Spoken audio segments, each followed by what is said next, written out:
All right, let's look at the form. And for the sake of this course, we're gonna stick to the rule of form somewhat follows function. I don't like going all the time. Everything has to make 100%, 1000% sense, and like the form has to follow function 100%. I don't think so.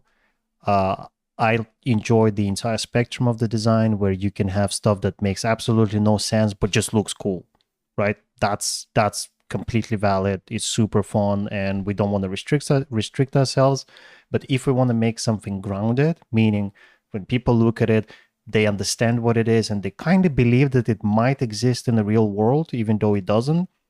That's what we're going here for. So for this course, for this kind of like form fundamental, we're gonna try and like analyze stuff, why it works a certain way and how the form supports it. So super obvious, super famous example, again, same returning references, is the B2 bomber, where what's the function? We need a stealthy aircraft that can fly a long range and carry a lot of ordnance.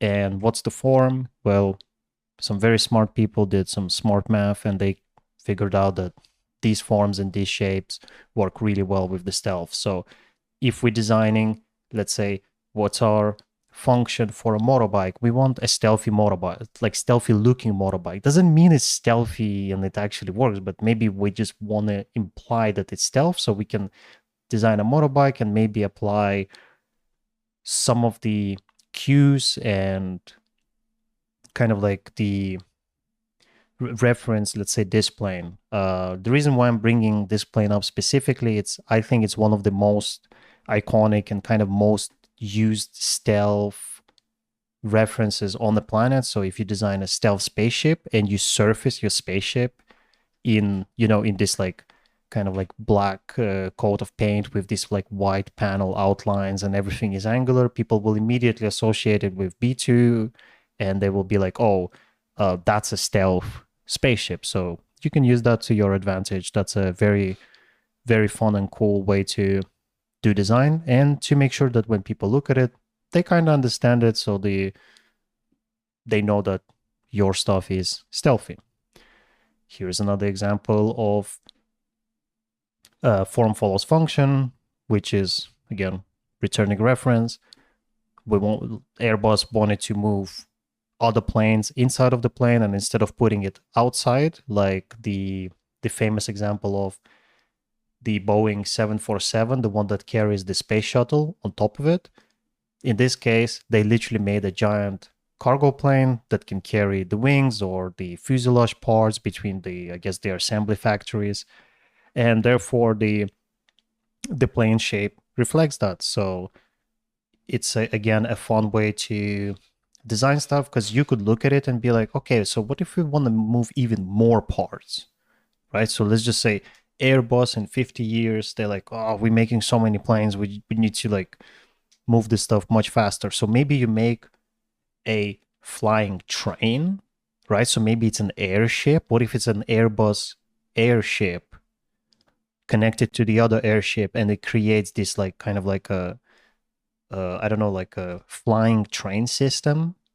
So here we have a function that is, we need to carry even more planes, which is heavy. And how do we do this? Maybe we use airships. So we start looking at the airships, and the airships have like these, big, kind of like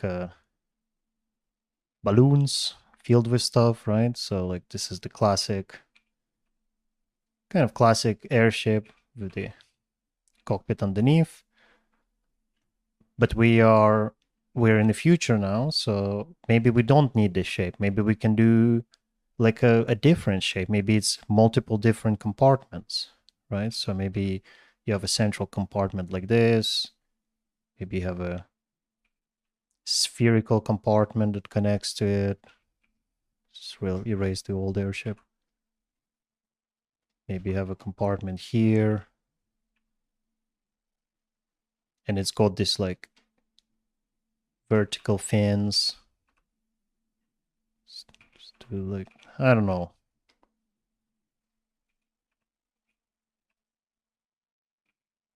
maybe it's something weird. Then we have our cabin here. Let's remove this.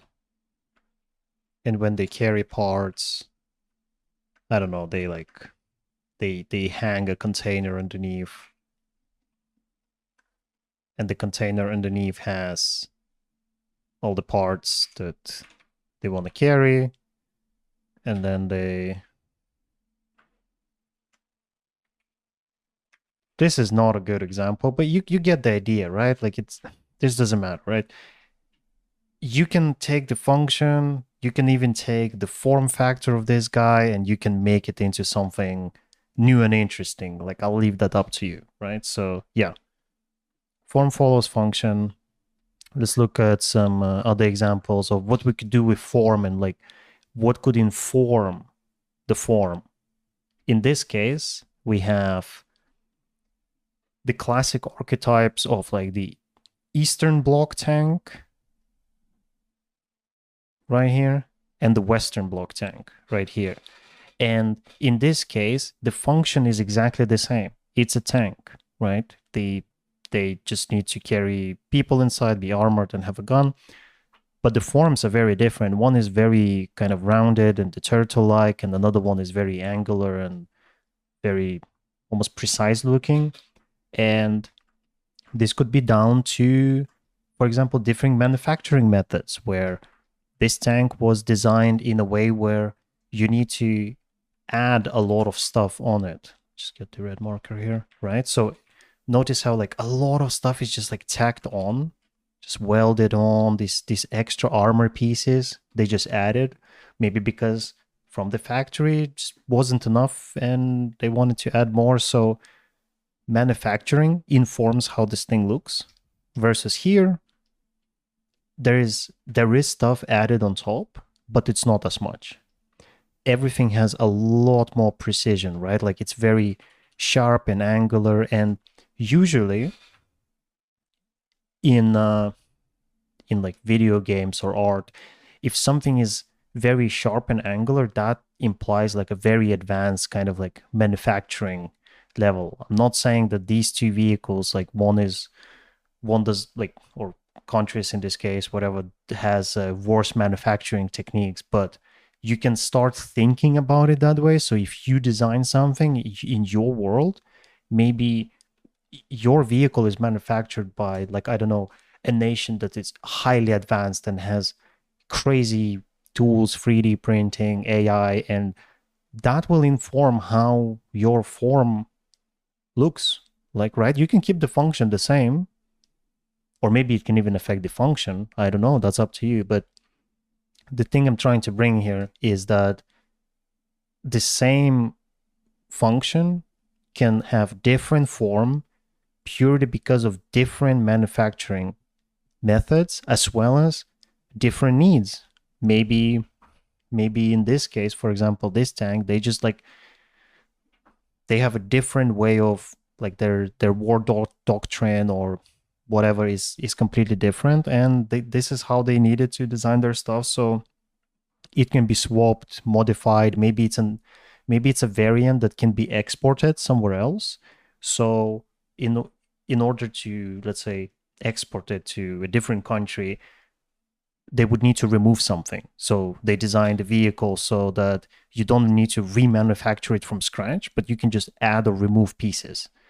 You can think about that in your design as well, and that will inform what kind of forms you have there. Okay, let's go on from kind of manufacturing and just look at, here is the example of two planes, kind of not exactly the same function. The both are modern day jet fighters. One is a little bit more stealth, so the F-22 here, so you can see a bit more angular, right? So the form starts to follow function, whereas versus this the Rafale is it's a bit more streamlined and like aerodynamic and a little bit more bulbous. So most likely both planes serve a different role. Like one is more stealth, this one probably has some other stuff it does. But you can see how they both have same elements. So you have a cockpit in the middle, double engine setup with the intakes on the side. Okay, cool. How can we use it? Let's just say we're designing our own plane, and we want to make sure that it's somewhat grounded again in reality. So we can let's just do this symmetrical tool here, and we're gonna do another atrocious drawing because I have not planned this one out either. So let's just say we're gonna do our version of a jet fighter, and let's just say it's gonna be stealth as well, right? But we like the elements here. We like the let's just say this intake, right? I was always a big fan of how cool the integration of this intake is versus this hole. It's very beautiful. And again, no one designed it. This is purely function driven, right? So maybe we can start. Let's just say, also notice how both planes, everything is very vertical, right? So everything is like the intake is vertical, this is vertical. So maybe we can use something else. Maybe we can do something very horizontal. So we do an intake that looks like that, right? And this is again, we're drawing from the very front kind of point of view. So we have an intake here. Then we have our top of the hull. Maybe we can, what we can see here, like this is pretty cool, where you have a bit of this bend going on here. And here it's something strange going on here. Not sure. Both are very interesting. Also here you see how the cabin kind of like folds. It's a very simple shape versus this one here. It's very rounded. So I don't know, maybe we can do something like that. We keep this one very thin. So we're doing the front view here.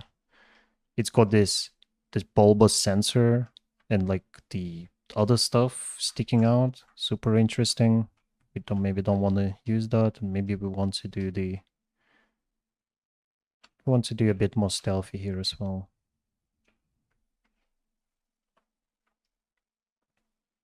So you see how we started with two kind of very grounded references, and we started designing our own variant by pulling from those references and applying kind of like our own ideas. Oh, that was pretty cool. Can we bring that back? Doesn't bring back. Let's see. Maybe this plane is like autonomous, like Ace Combat. So it's got like sensors instead of the like human cockpit. So we made it a bit wider. We took the intakes from the real world, and just instead of making them vertical, we kind of simplified it and made it more horizontal. Or maybe even it has double intake. So it has one on the top and one on the bottom, like that. I don't know what's the function of that would be, but that's something that can be figured out later. It's got sensors, it's got like the tail.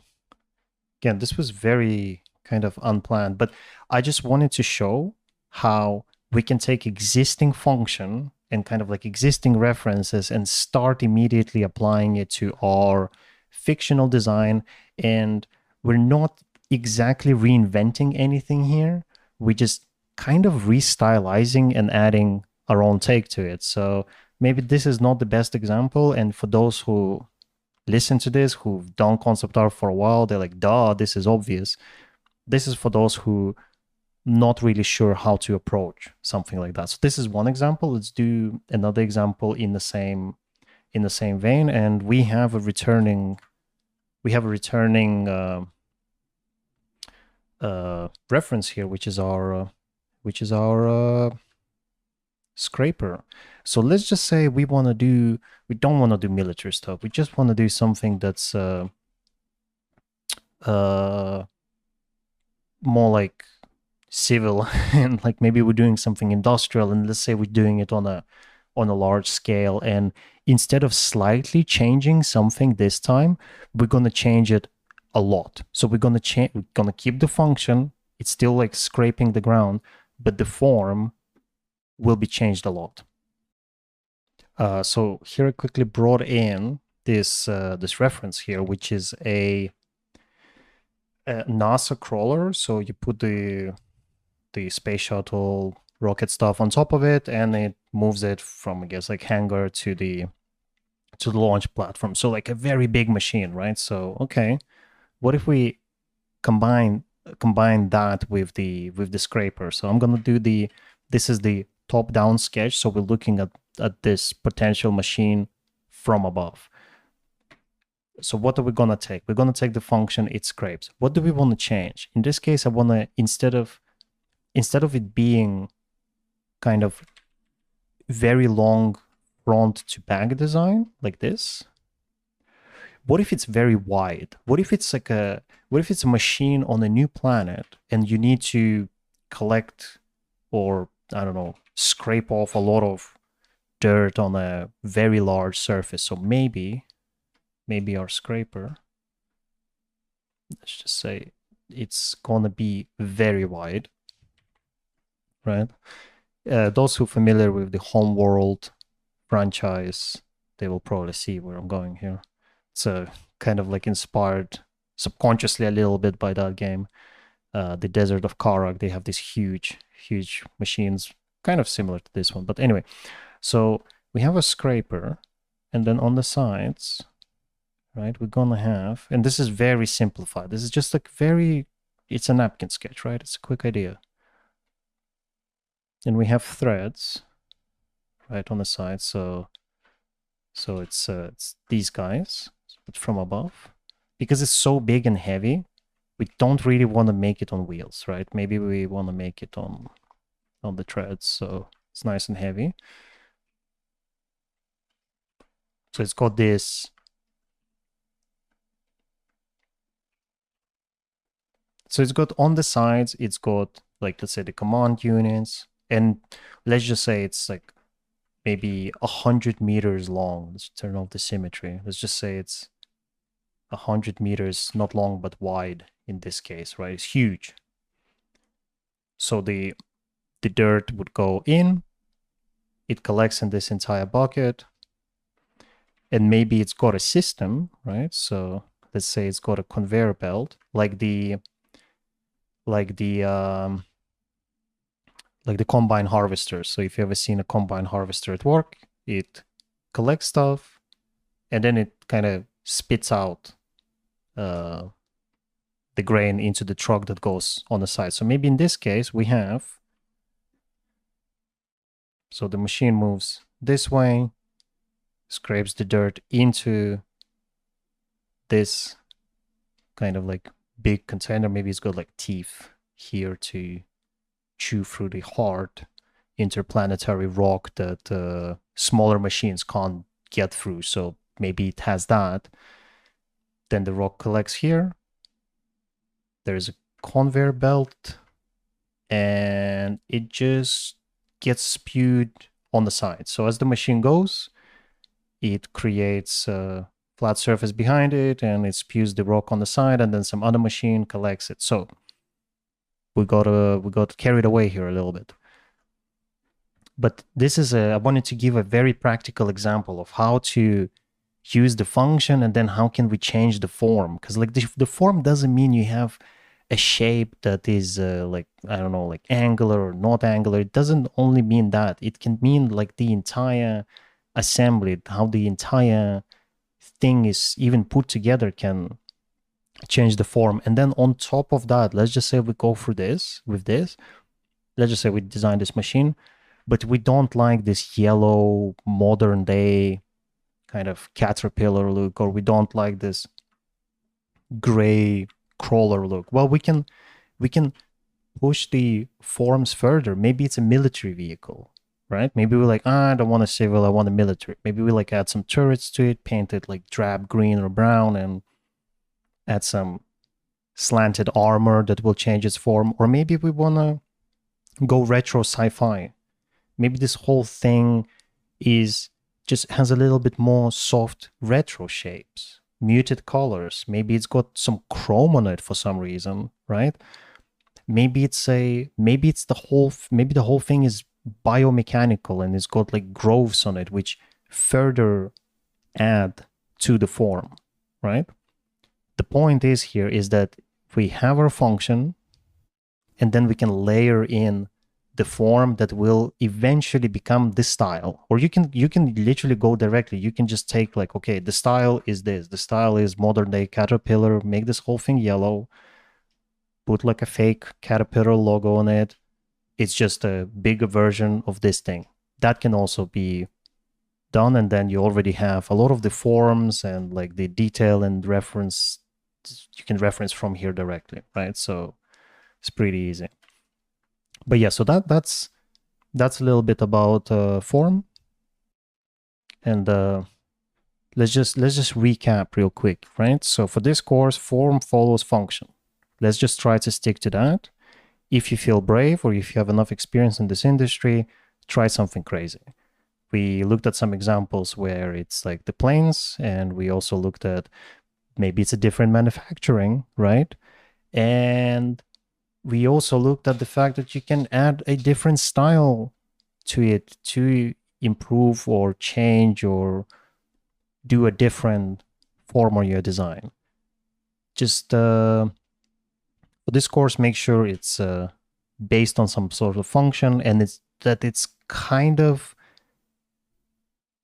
it's not super alien, right? Because if you design this thing and you add like crazy spikes to it and I don't know, a giant mouth that chews on rock, which could be very cool in Warhammer, but for this course we want to make sure that when you're done with your design and people look at it, they can kind of understand what it is,